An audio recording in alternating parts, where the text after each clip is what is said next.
Assalamualaikum warahmatullahi wabarakatuh. Ketemu lagi dengan Kak Furgon di channel Lari Furgon. Pada video kali ini Kak Furgon akan berbagi informasi seputar B3K 2022. Ini ada kabar dari gurubisa.com Jumat 8 Juli 2022 ya Bapak Guru ya. Oke, disahkan Kemenpan RB pengadaan PPPK 2022 untuk tenaga honorer resmi gunakan regulasi baru. Begini bentuk penilaiannya. Oke, langsung saja kita ke informasinya ya Bapak Guru yang ada di seluruh Indonesia tentunya. Gurubisa.com, rencana pengadaan PPK Guru tahun 2022 ini diresmikan oleh Kemenpan RB. Hal tersebut sesuai dengan rencana pemerintah yang ingin mengangkat 1 juta tenaga honorer menjadi PPPK di tahun 2022 ini.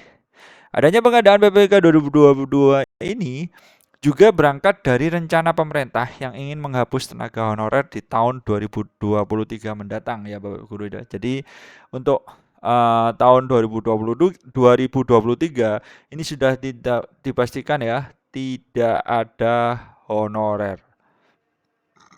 Ya kan, tidak ada honorer. Oke. Tidak ada honorer lagi ya di tahun 2023 sudah bersih dari honorer ya. Oke. Seperti itu. Nah, hal tersebut sesuai dengan peraturan perundang-undangan nomor 49 tahun 2018 tentang penghapusan tenaga honorer. Dalam isi tersebut dijelaskan mengenai status pegawai non ASN yang sudah dihapuskan di tahun 2023 nanti ya Bapak Guru ya. Oke. Lanjut yuk. Hal tersebut sebagaimana dikutip berita soloraya.com dari hasil rapat kerja Komisi 2 DPR RI pada hari Sabtu tanggal 2 Juli 2022 lalu. Dari data tersebut, Komisi 2 ini membahas tentang pengadaan ASN PPK di tahun 2022 yang diikuti oleh tenaga honorer. Masih di kesempatan yang sama, Kemenpan RB ini juga turut menjelaskan mengenai rencana pemerintah dalam mempersiapkan pengangkatan tenaga honorer menjadi PPPK.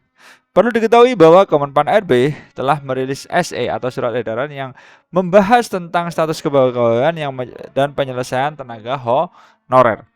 Pada SE tersebut, Kemenpan RB ini menjelaskan bahwa untuk mengadakan PPPK 2022, pemerintah telah menyiapkan anggarannya dan fokus dalam pengadaan PPPK ini adalah merekrut ASN PPPK dan CPNS terkhusus oleh sekolah kedinasan. Oke. Jadi hampir dipastikan ya untuk CPNS di tahun 2022 ini hanya untuk sekolah kedinasan ya teman-teman. Oke, sekolah kedinasan ini, sekolah kedinasan. Kalau selain ini ya apa PPPK ya kan, kedinasan. Dipastikan hanya untuk sekolah kedinasan ya, CPNS. Untuk PPPK ya semuanya ya kan Bapak Guru ya. Lanjut yuk. Sementara untuk pengadaan PPPK di tahun 2022 juga turut melibatkan pusat dan daerah yang memperlihatkan kuota bagi setiap pelemar. Oke, ini kemarin banyak yang tanya ya di channelnya Kak Furkon. Yang menentukan itu siapa? Pemda atau Kemendikbud sendiri? Ya dua-duanya Bapak Ibu Guru ya. Perlu diketahui kalau Pemda ini formasi ini ditentukan oleh Pemda ini ya kan. Formasi. Nah, nanti yang mengeluarkan ya pemerintah pusat ini yang menetapkan katakanlah ditetapkan oleh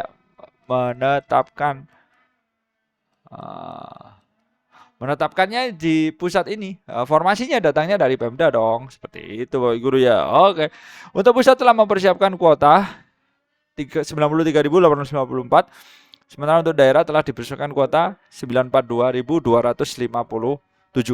Pernah juga menyiapkan bahwa dalam pengadaan PPK 2022 ini, Pemda akan lebih fokus pada perekrutan guru dan JF atau jabatan fungsional selain guru. Oke, lanjut yuk. Lah, tidak hanya Kemenpan RB juga memaparkan bahwasanya dalam pengadaan PPK 2022 ini hanya diperuntukkan oleh bagi WNI, sehingga semua pelamar mempunyai kesempatan yang sama untuk diangkat menjadi PPK atau PNS. Kemenpan RB ini menyampaikan bahwa mudah bagi tenaga honorer untuk diangkat menjadi PPK selama memenuhi persyaratan. Oke.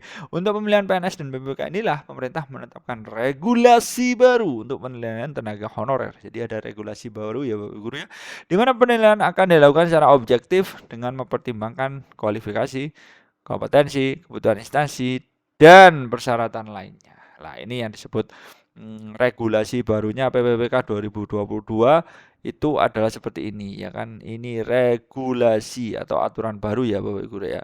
Regulasi baru. Nah, ini ada regulasi baru untuk penilaian tenaga honorer. Seperti itu ya Bapak Ibu ya. Lanjut yuk. Oke. Lah, adanya pengadaan PPPK 2022 ini juga merupakan bentuk respon ya kan pemerintah daerah dari SE mengenai penghapusan tenaga honorer di tahun 2023. Dari pengadaan PPPK 2022 ini ditujukan agar ASN ini dapat memiliki karakteristik pribadi selaku penyelenggara pelayanan publik. Di dalam isi esai tersebut dijelaskan bahwa penghapusan tenaga honorer akan dilakukan selambat-lambatnya 28 November 2023. Pemerintah juga turut memberikan sanksi tegas bagi instansi pemerintah yang melanggar aturan tersebut. Oke, seperti itu ya beritanya Bapak Ibu guru yang ada regulasi baru untuk pengadaan PPK 2022. Semoga memberikan manfaat ya bagi Bapak Ibu guru yang sudah menonton dan tetap diberikan kelancaran ya sampai mendapatkan SK PPPK di tahun 2022 ini. Amin amin ya rabbal alamin. Oke, salam semangat dari Kak Furqon. Wassalamualaikum warahmatullahi wabarakatuh.